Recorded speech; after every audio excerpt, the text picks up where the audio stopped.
कधी शिंदेंचे पदाधिकारी भाजपात येतात तर कधी दादांचे सरपंच उपसरपंच भाजप प्रवेश करतात। महायुती टू महायुती या पक्षप्रवेशांमुळे महायुतीत अंतर्गत वाद असल्याच्या चर्चा होत्याच। त्यातच आता नितेश राणेंनी भर पाडली। शरद पवारांच्या नेत्याचा भाजपात पक्षप्रवेश करून त्यांना 2019 मध्ये दादांच्या आमदाराच्या जागी निवडून देऊ असं थेटच नितेश राणे बोलले।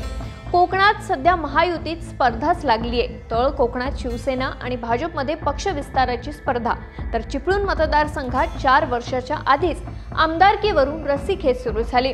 काहीच दिवसांआधी शिवसेनेचे उदय सामंत यांच्यासह योगेश कदम यांनी कार्यकर्त्यांच्या मेळाव्यात चिपळूणसह गुहागर मतदारसंघात शिवसेना भगवा फडकवू अशी घोषणा केली होती।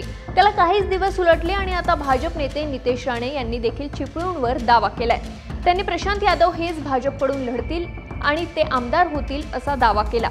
एक लक्षात घ्या, आम्ही एक कार्यकर्ता नाही, नेत्याला पक्षामध्ये प्रवेश करतो। नेत्या त्यांनी 6800नीच फक्त ते कमी पडलेले आहेत।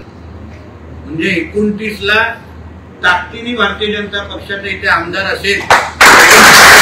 त्यांच्या या दाव्याने शिवसेनेच्या वाटेत भाजपकडून खोडा घालण्याचं काम सुरू असल्याची चर्चा सुरू आहे। तर निलेश राणे थेट अजित पवार यांनाच भिडत असल्याचंही बोललं जात आहे, कारण तिथे विद्यमान आमदार सध्या अजित पवार गटाचे आहेत।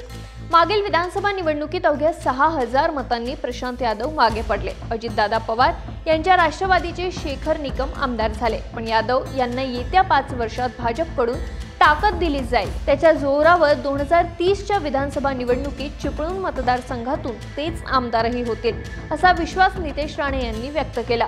याच वेळी त्यांनी कार्यकर्त्यांना न्याय मिळण्यासाठी आगामी स्थानिक स्वराज्य संस्थांच्या निवडणुका स्वबळावर लढण्याचे संकेतही दिले। त्यांच्या या संकेतामुळे नितेश राणे यांनी थेट अजित पवार यांनाच आव्हान दिल्याचं बोललं जात आहे। तसंच महायुती राज्यभरात स्थानिक स्वराज्य संस्था स्वबळावर लढवणार का असाही प्रश्न निर्माण होतोय। नितेश राणे म्हणाले, भारतीय जनता पक्षासारखा पाठीशी उभा राहणारा दुसरा राजकीय पक्ष नाही, तेव्हा यादव यांच्या सोबतही ही ताकद कायम उभी राहील।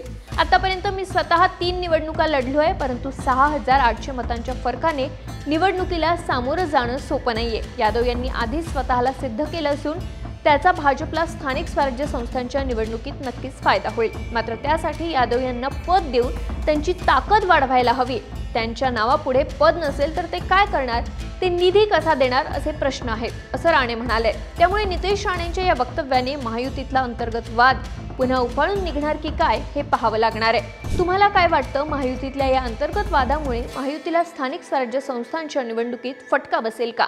आम्हाला कमेंट करून सांगा आणि सरकारनामाला सबस्क्राईब करायला विसरू नका।